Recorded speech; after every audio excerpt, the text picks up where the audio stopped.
And the Carolina Panthers are finally attacking their offensive line. Ikem Ekwonu is the pick for the Carolina Panthers at 6 overall. And Ekwonu has a pretty diverse background in terms of playing on the offensive line.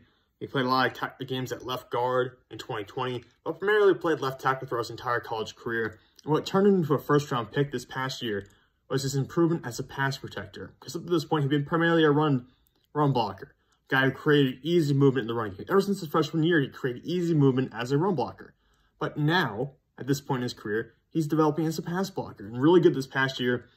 Only allowed 3 sacks, 13 pressures. So again, the sack numbers are kind of high, but just 13 pressures for Ikem Ekwonu. A really, really solid player who's going to really help you out in the running game. And I think they're envisioning him as an offensive tackle. Probably as a left tackle. I can't really envision them putting him anywhere else. I mean, you don't want Cameron Irving playing left tackle for you this coming year. You really don't. You don't want him playing left tackle. You don't want Brady Christensen playing left tackle. Those guys should not be taking that role.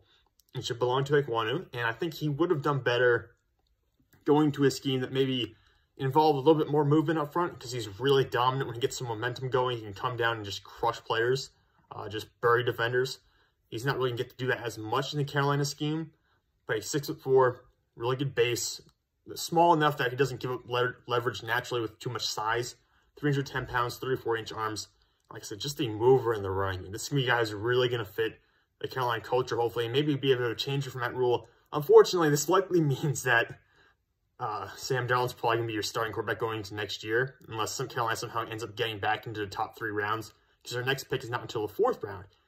So the quarterback situation remains a little bit shaky there for Carolina, but you finally have a starting caliber left tackle. You've had a different starting left tackle every year since Jordan Gross retired in the early 2010s. That should finally change with Ekwonu on your roster. And even if you can't stick a tackle in the NFL, hey, he'd still be above average guard. So no matter what you've got, I hope he's starting on your offensive line for the future and for an extended period of time at the very least. This dude has a lot of areas he can improve in as well, primarily in terms of pass protection. But at the very least, you know you got a really good run blocker who can play guard or tackle. And he's coming off the best season of his career in college, and the arrow was pointing up for him in pass protection. And I think he will fulfill his role in Carolina and become finally the franchise left tackle they've been looking for the past couple of years.